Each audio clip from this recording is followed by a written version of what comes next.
জয়রাম বন্ধুরা, আমি রাম ঠাকুরের কথা বই থেকে একটা গল্প আপনাদের শোনাচ্ছি। বৈকালে মতিবাবুর দোকানে যাইয়া রেলবাবুর সঙ্গে আলাপ আলোচনা করা আমাদের একটা প্রত্যাধিক কর্ম হইয়া দাঁড়াইল। একদিন সেখানে যাইয়া শুনিলাম যে ঠাকুরের চিঠি আসিয়াছে, 3-4 দিনের মধ্যে তিনি কলিকাতা আসিবেন। কথাটা শুনিয়াই ভাবিলাম যে বোধ হয় এতদিনে রেলবাবুর কার্যসিদ্ধি হইতে চলিল। তিনি সেখানে উপস্থিত ছিলেন, কিন্তু তাহার দিকে চাহিয়া যেন একটু ভাবান্তর লক্ষ্য করিলাম। খবরটা শুনিয়া তাহার উৎফুল্ল হইবার কথা, কিন্তু উৎফুল্ল হওয়া দূরের কথা, মনে হইল যে তিনি যেন একটু বিষণ্ণই হইয়া পড়িলেন। ব্যাপারটা কিছুই বুঝিতে পারিলাম না। মতিবাবু প্রশ্নের উত্তরে তিনি শুধু বলিলেন, হরিষে বিষাদ রে ভাই, হরিষে বিষাদ।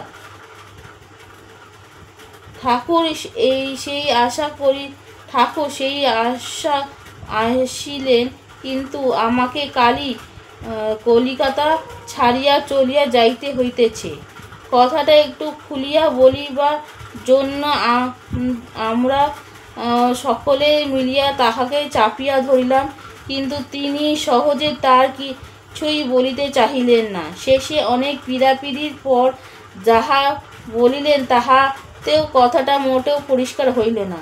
তিনি বলিলেন যে গতকাল তিনি সংবাদ পাইয়াছেন যে তাহার ভাতৃবধূ কিছুদিন পূর্বে নারায়ণগঞ্জে তাহার পিত্রালয়ে ঠাকুরের কৃপালাভ করিয়াছেন।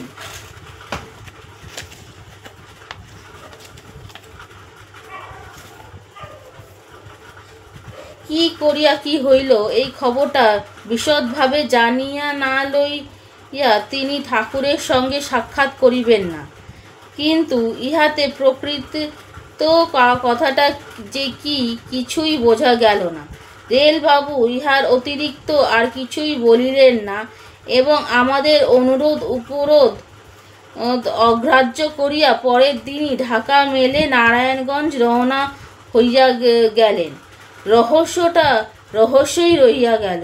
নির্দিষ্ট দিনে ঠাকুরে আসিয়া পৌঁছাইলেন এবং মতিবাবুর বাড়িতে তাহার সহিত সাক্ষাৎ করিতে আসিলাম। আর কে কে সেখানে ছিল ঠিক স্মরণ নাই। আমি আসিতেই মতিবাবু ঠাকুরের নিকট রেলবাবুর কথাটা পাড়িলেন। ঠাকুর কিছুক্ষণ নীরবেই রহিলেন, পরে ধীরে ধীরে বলিলেন, সকল বিষয়ই একটা নিয়ম আছে। আম গাছে যখন বেল হয়, সেই বেল চিরকালই অশ্রুত, একটু আধটু বুঝিতে পারা গেলেও আমের স্বাদ তাহাতে পাওয়া যায় না। পরে যখন গুটি বাঁধিয়া যায়, ছোট ছোট আমটি বাহির হয়, তখন তাহার স্বাদ হওয়া কাম্য। আম যেমন বড় হইতে থাকে এবং তাহার স্বাদও ক্রমে অম্ল মধুর এবং পরিমাণে মধুর হইয়া দাঁড়ায়, ধৈর্য করিয়া স্বভাবকে আশ্রয় করিয়া থাকিলে আম নিজেই পাকিয়া মধুর হয়, কোনো চেষ্টার প্রয়োজন হয় না। কিন্তু মানুষের ধৈর্যের অভাব কথা আমকে পাকা আমের স্বাদ পাইবার আশায় খানিক গুঁড়ো মাখিয়া লয়। ফল তারা এই যে সে আমটা কালে পাকিয়া হয়তো মধু হতেও পারিত, তাহার আম্রত্বই নষ্ট হইয়া থাকে। একটু নীরব থাকিয়া আবার বলিলেন, ইহারই নাম পাটোয়ারি। এই পাটোয়ারির মার্জনা নাই। বুঝিলাম যে রেলবাবু একটি ইচড়ে পাকা ভণ্ড, কিন্তু কোনোদিন নিয়মিত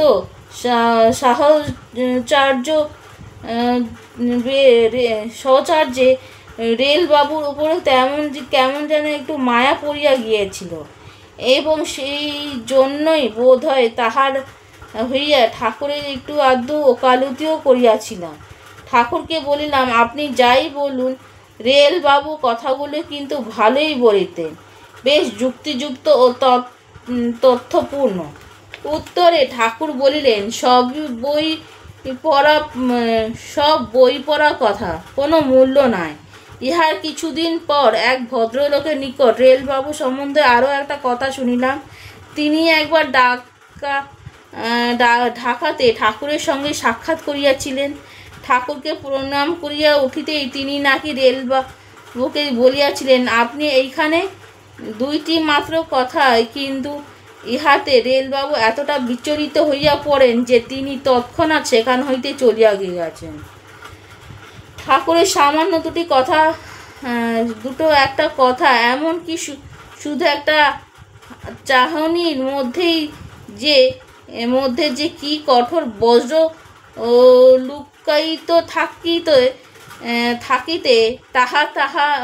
লুকায়িত থাকিতে পারে, তাহার অনেক উদাহরণই আমার জানা আছে।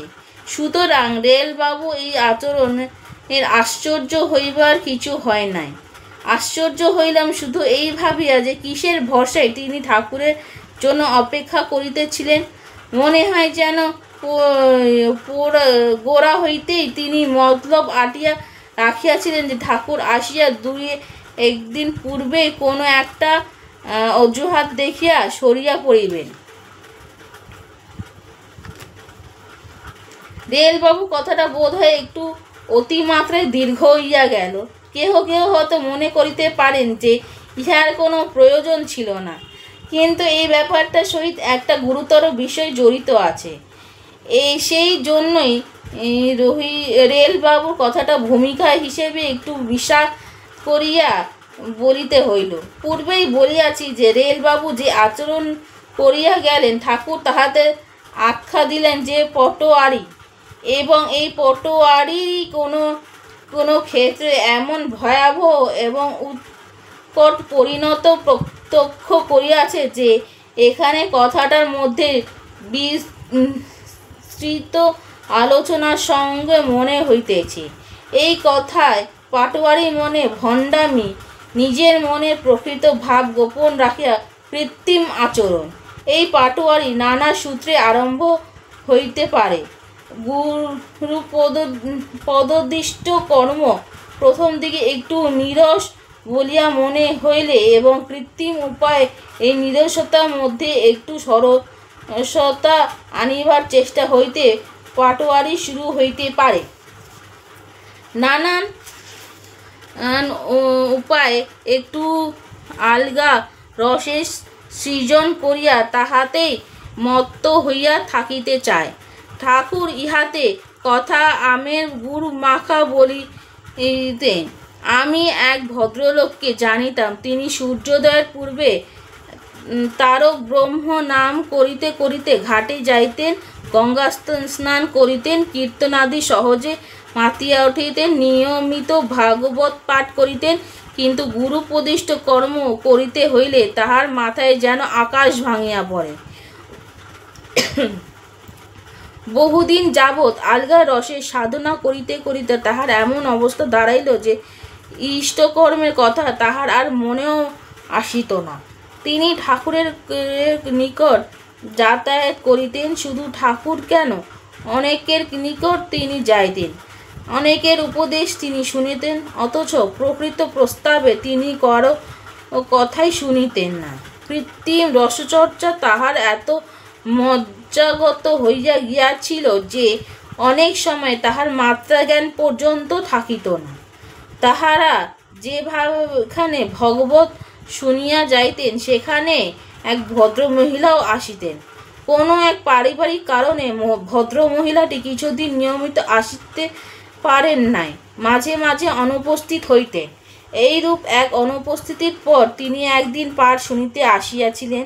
হঠাৎ সেই পূর্বলিখিত ভদ্রলোক তাহার সম্মুখে আসিয়া এবং হাত নাড়িয়া সুর করিয়া তাহাকে বলিলেন, মাঝে মাঝে তব দেখা পাই, চিরদিন কেন পাই না। একটা গণ্ডগোল বাঁধিয়া গেল। লজ্জায় ও অপমানে ভদ্রমহিলা অত্যন্ত ক্ষুব্ধ হইলেন এবং কেহ উত্তেজিত হইয়া উঠিল। শেষ পর্যন্ত ভদ্রলোক নিতান্ত বৃদ্ধ বলিয়া ব্যাপারটা কোনো প্রকার মিটিয়া গেল। ইনি ভদ্রবংশের সন্তান, চাকরিও নেহাত মন্দ করেন না, ভদ্র সমাজে ইহার গতিবিধি, অথচ একটা অসঙ্গত ও অভদ্র আচরণ অনায়াসে করিয়া ফেলিলেন। ইহাতেও মূলে এই কৃত্রিম রূপাচার্য। ভদ্রলোক যদি জীবনে ধর্ম ধার দিয়াও না করি যাইতেন, তাহা হইলে তাহার একটা বিবৃতি নিশ্চয় হইত না। আজকের গল্পটা এইটুকুনি। আমি এর পরবর্তী অংশ আপনাদের পরে আরেকদিন শোনাবো। জয় রাম।